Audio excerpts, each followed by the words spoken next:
What is up, everybody? It's time for another Stochastic and DFS by the Numbers crossover here. We're going to be breaking down actually a really good fight night taking place with a lot of Hispanic fighters here. We've got a UFC fight night, 2 5-round fights, both the main event and the co-main event. Lots of bangers for Brady and I to break down. So do us a favor as you're watching this. Like the video, subscribe to the YouTube channel, but the Stochastic YouTube channel, as well as the DFS by the Numbers channel.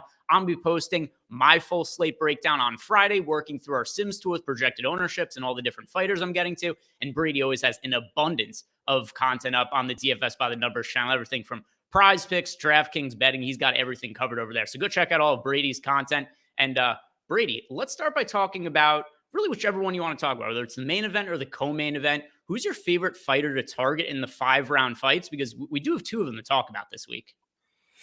Yeah, I love both the 5-round fights. I'm going to be targeting them heavily, but I think my favorite guy out of all of them is going to be Brandon Moreno at 8,800. I don't know. It just seems like this price tag's, kind of low for the way I'm seeing this fight. And money has came in on Moreno.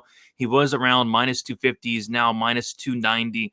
And I just really like him to win this matchup. He has 5 rounds to work with, decent volume on the feet. But where I think he can really rack up some points is going to be with the wrestling, with the grappling. And although, Moreno's never really been the best wrestler in the world, he can absolutely get fights down the mat. And he doesn't really need to be the best wrestler because he's taking on, Brandon Royval, who has a 40% takedown defense. We saw Rogerio Bontorin take Royval down 8 times in a 3-round fight. We obviously just saw Pantoja take down Royval, I think, another 8 times last fight. So, yeah, the path for Moreno is going to be there. And like I said, he's not the best wrestler, but, he doesn't need to be. He's going to get fights down the mat multiple times. And he's a really good grappler as well. So I can see him getting takedowns, control time. I think on the feet, both guys are going to have high volume. And 8,800, I think he definitely pays off this price tag. I'm just struggling to find like a path to victory for Royval. Is he going to be the first person to knock out Moreno? Is he going to be the first person to sub Moreno? Is he going to win a decision? He doesn't really win decisions. So I like Moreno here. I think he's, pretty safe as well. This guy has 30 fights and has never been finished. And he's fought just a ton of killers in the flyweight division, including Davison Figueiredo 4 different times. So it's Brandon Moreno for me at 8,800. It's the exact same one for me, Brady. And for your audience, because you're doing all MMA content, this maybe might not be as applicable to my audience, but I view as fighting Brandon Royval almost like playing a Coors Field if it's MLB DFS type tournament, because Royval just gives up so much offense. He has no takedown defense. He has no striking defense. He has a ton of output and offense on the feet, but he's not a minutes winner despite that, just because of how much damage he absorbs, how often he gets taken down. And I know a lot of people are going to look at the Moreno-Royval first fight and they're going to say, well, yeah, but Royval hurt his shoulder. It was maybe a little bit of a fluky outcome. And to an extent, like the finish was fluky, but the results up to the finish were not. We saw Brandon Moreno go 2 of 2 on takedown attempts. He held 3 minutes of control time before ultimately Royval's shoulder gave out and he wasn't able to continue. But I mean, Brandon Royval, if you look at just the overall metrics on him, he has 45% striking defense, 40% takedown defense. He's always moving forward. So I really think however Moreno wants to win this fight, he can. He could end up finishing Royval. He could outstrike him. He could out-wrestle him. And the only real path to victory that I realistically give Brandon Royval is finishing Brandon Moreno. Like you had mentioned, is he going to finish Moreno? Well, that's not really something we see happen to Brandon Moreno. So I really like Brandon Moreno of all the fighters, all 4 of them in the 2 5-round fights. Even Brandon Moreno is my favorite overall one to target. $8,800. And I think he's the highest ceiling of any fighter on the entire card, even more so than some of the fighters who are priced above him. It doesn't mean there are bad targets in that 9K plus range. And I don't know if you have a favorite one to look at there, Brady, but overall, I like Moreno the most as a pay-up option, but anybody else that you are eyeing as a pay-up choice? Yeah, somebody that I do like, somebody that we've talked about a million times at this point. It's Edgar Chairez going against Daniel Lacerda da Silva. I'm hoping this fight actually happens. And hopefully, we can finally settle whatever's going on here. Yeah, he's 9,300, and he's taken on Daniel Lacerda, who is just the definition of a kill or be killed fighter. This guy Lacerda has 16 fights. I think all 16 of them have finished before the 3rd round has started. And yeah, Daniel Lacerda, he's very hittable, only has about maybe 3 minutes of gas. We are in very high elevation here in Mexico City, so probably only has like 1 minute of gas this time. Like, I'm going to be shocked if Lacerda walked out and was gassed out on like the walkout this week. So Yeah, it's Charas for me. I think he probably even finishes maybe in the first round this time. We saw Victor Altamirano finish Daniel Lacerda in the first round. We saw the bad Figgy finish Daniel Lacerda in the first round. Charas, he's never been knocked out, which I think is key. And yeah, Charas has a 100% finish rate as well, I believe. So yeah, I like Charas here, 9,300. I think he gets to finish in this one. Yeah, the last fight between them was a crazy no contest, if you guys don't remember, where it was essentially a fight that Charles was about to finish, but then ended up getting stopped a little bit too soon. So it was a fight where, I don't know, what do you think? Another 15 seconds or so, and Charles was going to win anyway. And the funny thing about Lacerda is it saved his job. He would have gotten cut if that fight Mhm. actually was stopped 15 seconds later for what you had mentioned. I mean, Lacerda's run in the UFC so far, finishing the second round by Jeff Molina, finishing the first round by, like you said, the bad Figgy, finishing the first round by Victor Altamirano, finishing the second round by CJ Lacerda, a fight where he smashed Vergara in the first round of that fight, did Lacerda, and then just totally fell apart. Like you said, lack of cardio. So I agree with you. I think Charles is a really good pay up option. He's somebody who I'm going to be targeting. Another fighter who I like is going to be Raul Rosas Jr. And I know he's really young. He's still very green. He's not somebody I have super high confidence in once he starts facing better competition. We saw him fall short against Christian Rodriguez, but Ricky Turcios is just simply not that. And if you look at some of the numbers on Raul Rosas Jr., we know he's going to aggressively look to wrestle. He lands 3.57 takedowns per 15 minutes. Turcios only has a 45% takedown defense. And then on top of that, I don't even know that we could really count on Ricky Turcios to do anything at all in this fight. I know he was super active when we saw him on The Ultimate Fighter, but then we see him fighting in the UFC, takes on Amin Zahabi, lands 27 significant strikes in one of the worst 15-minute fights I've ever seen in my entire life. Then his last fight against Kevin Natividad, sure, he ends up winning, but it's a split decision. He lands 68 significant strikes, and he got taken down 7 times in that fight. If Kevin Natividad is going to take down Turkio 7 times, I don't see any reason how Rosas Jr. cannot have that kind of success. So it's not just the fact that I expect him to win, but it's when he does win, I think he scores a lot of fantasy points this matchup. So give me Raul Rosas Jr. And then talking about the mid-range, Brady, anything that's standing out to you in the fighters that are priced around that 8K range? Oh yeah, absolutely. Obviously there's that Yair Rodriguez Brian Ortega 5 round fight. I think that's a great fight to target. But my favorite fight to target in this mid range is going to be the Manuel Torres Chris Duncan fight. 8,300 for Torres, Chris Duncan 7,900.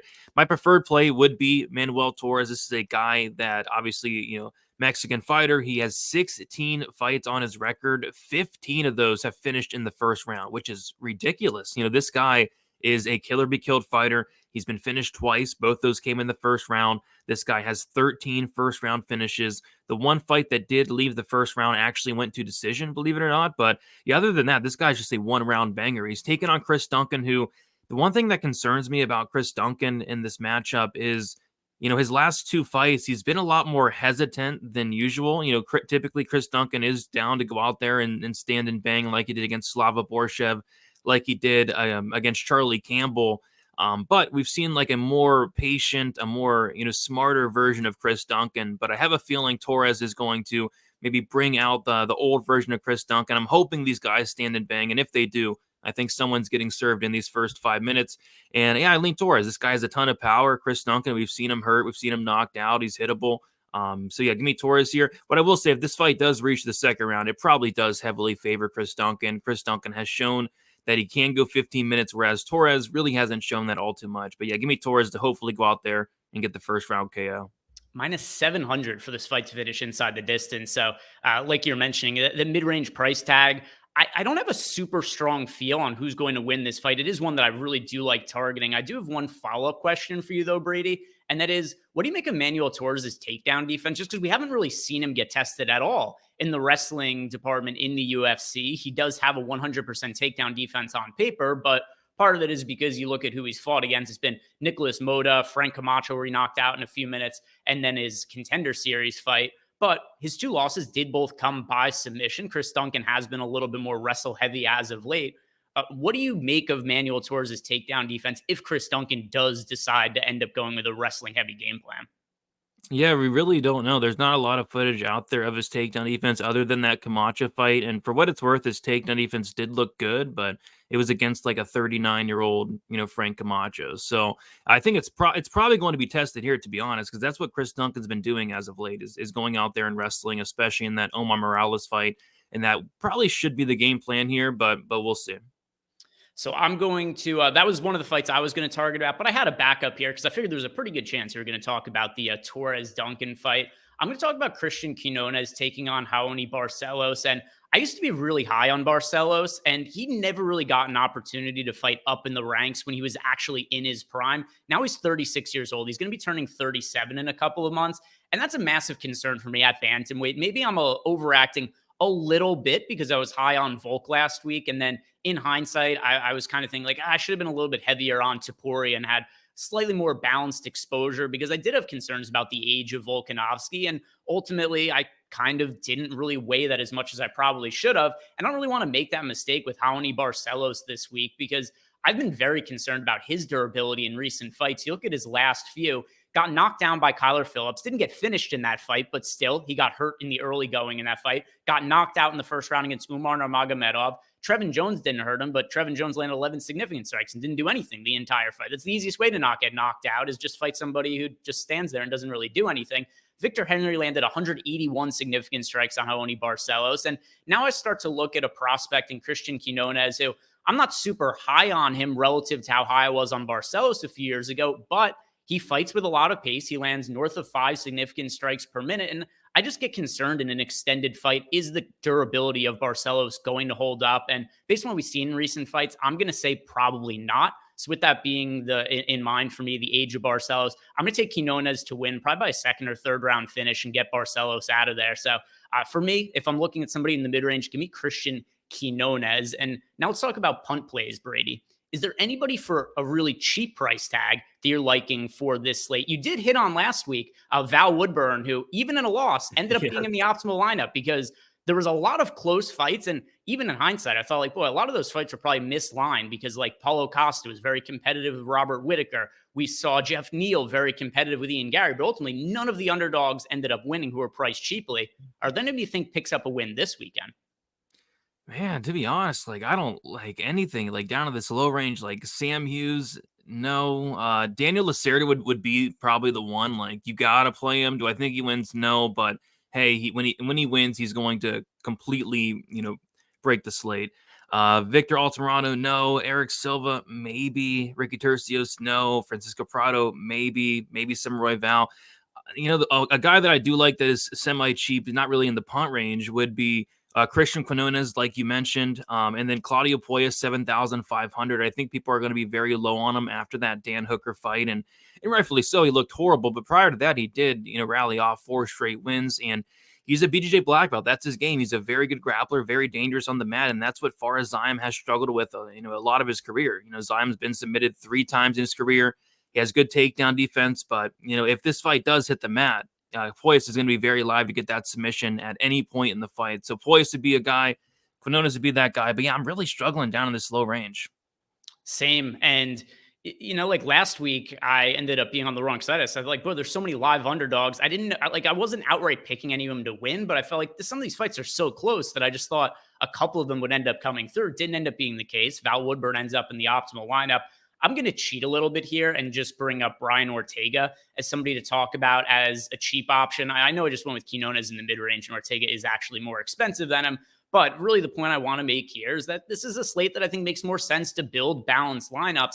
And as far as Brian Ortega against Yair Rodriguez, we did see them fight last year, and it was very inconclusive because Brian Ortega ended up suffering a shoulder injury. We didn't really get to see the fight play out. Yair Rodriguez was winning it for as long as it lasted, but Yair Rodriguez, the biggest concern that I have with him in this matchup is he does only have a 59% career takedown defense. If you look at the recent fights that he's been in, he was taken down 7 times by Volk. He was taken down once by Josh Emmett. Brian Ortega took him down once. Max Holloway took him down 3 times. Jeremy Stevens took him down 3 times. All the numbers indicate that at least at once, unless Yair Rodriguez lands an early knockout, Brian Ortega is probably landing a takedown. And given how dangerous Brian Ortega is as a grappler, that really might be all it takes for Brian Ortega to end up getting himself a submission. So I don't really love the punt range this week. It is one that I think you should make some balanced builds for. It's going to be Brian Ortega as somebody to target in the 5-round co-main event. And honestly, either of these fights, whether it's the main event, co-main event, they could headline or be a co-main event on pretty much any single paper would be a great fight. So I'm really looking forward to this card. Any final thoughts on it, Brady? No, I could touch on the co-main event. I think the co-main event is very important this week. Like you mentioned, I think balanced lineups is probably the way to go. This mid-range is completely stacked. And then I even I like Raul Rosas. He's not that expensive. I like Moreno. He's not that expensive. But yeah, Yair Ortega striker versus grappler matchup. If Yair wins, he's probably beating the crap out of Ortega on the feet. And if Ortega does win, he's getting the fight down to the mat and getting that sub. So yeah, those that main and co-main I think are great fights to target this week. And that is going to do it for us, guys. If you have not done it, like the video, subscribe to both our channels, DFS by the Numbers and Stochastic. Hope you guys have a great week. Check out all the rest of Brady and I's content for the week, and we'll see you back here next week. Peace out. See you.